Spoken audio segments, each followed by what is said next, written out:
Friends are the family that you choose.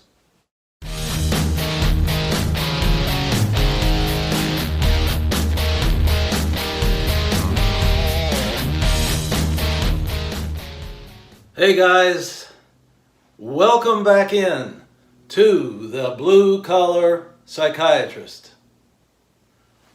Today we're going to talk about family versus friends.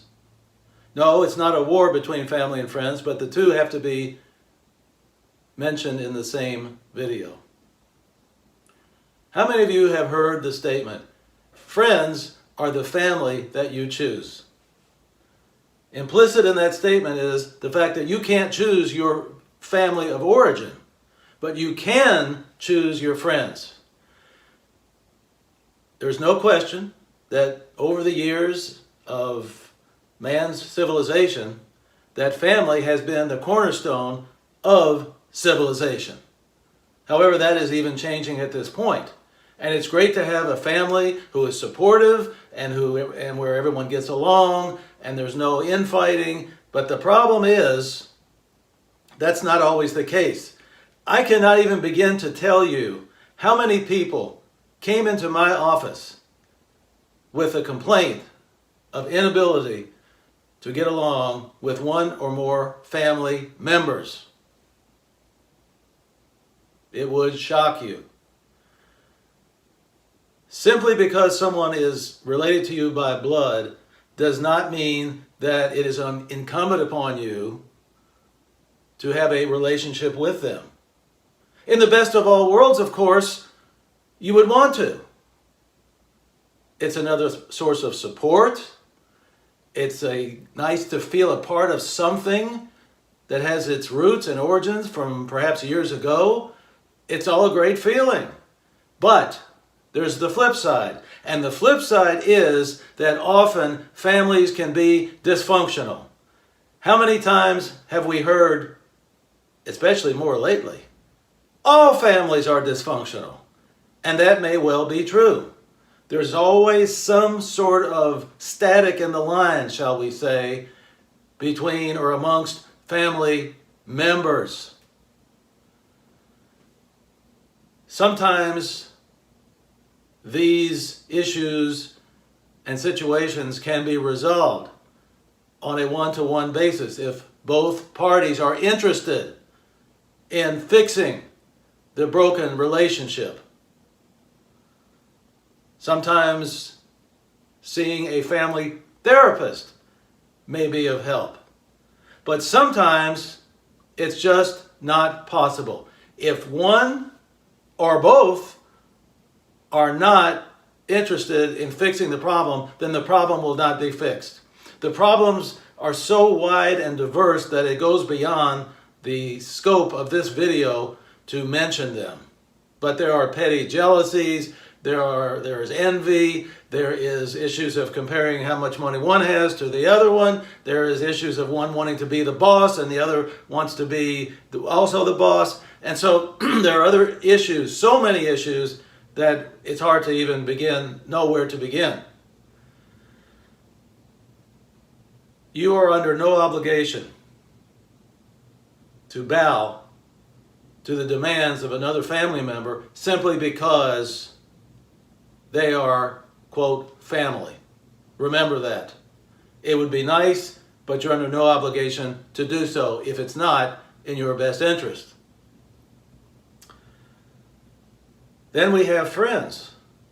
As I said, there's the saying, friends are the family that you choose. And that is true. You choose your friends. You didn't inherit them. You chose them. And if you have a good relationship with your friends, you've got something. If you have 2 or 3 very good friends, you have the support that you need from the outside. No man is an island unto himself. And to have the support of friends, especially long-term friends, is absolutely great.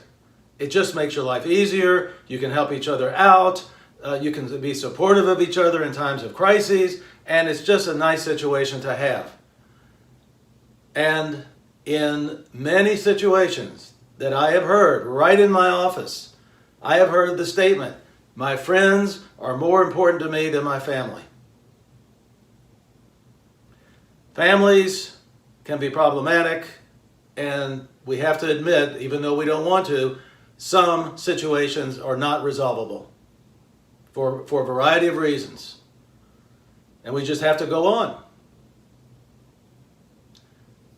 Friends can be very, very helpful in making your life easier. And that's what we all want. Friends can help you in terms of giving you information about something. Maybe it's an investment, maybe it's a dating situation, maybe it's work situations, could be anything.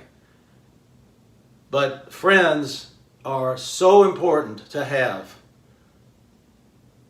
If you have one, cherish that person. Because, as I said, you only need a few. And that may be all that you can get. You know, people often misuse the word friends to mean everybody that they meet. That's not true. It's a misuse of the word. Friends are people with whom you have usually a fairly long-term relationship with. And the longer that relationship is, the more you understand each other, the more you can be helpful to each other, and there are no skeletons in the closet, so to speak, like there might be with families. I say this to you, ladies and gentlemen, ladies and gents, guys, you may have to go it alone in terms of not having a relationship with the family or just not having a family due to circumstances. This is where friendship can come as a very, very, very important place in your life. Cultivate friends. Don't drop people off of your list just because they don't satisfy every criteria that you might want. You've got to make sure that a friend that friendship is reciprocal. It can't be one-sided. In other words, I do for you and you do for me. Otherwise, it won't work. If it's one-sided, it's not going to work. Guys, I wish I could make the world all better. I wish I could make all families come together. I wish I could eliminate the discord in certain families. But I don't have the power to do that. Sometimes it's just not possible. And we have to accept that as reality and adapt to that situation, that our friends become our family. I refer you to a video that I have done called Peace of Mind. At about the 2-minute and 55-second mark of that video, I mention issues with families. See you next time!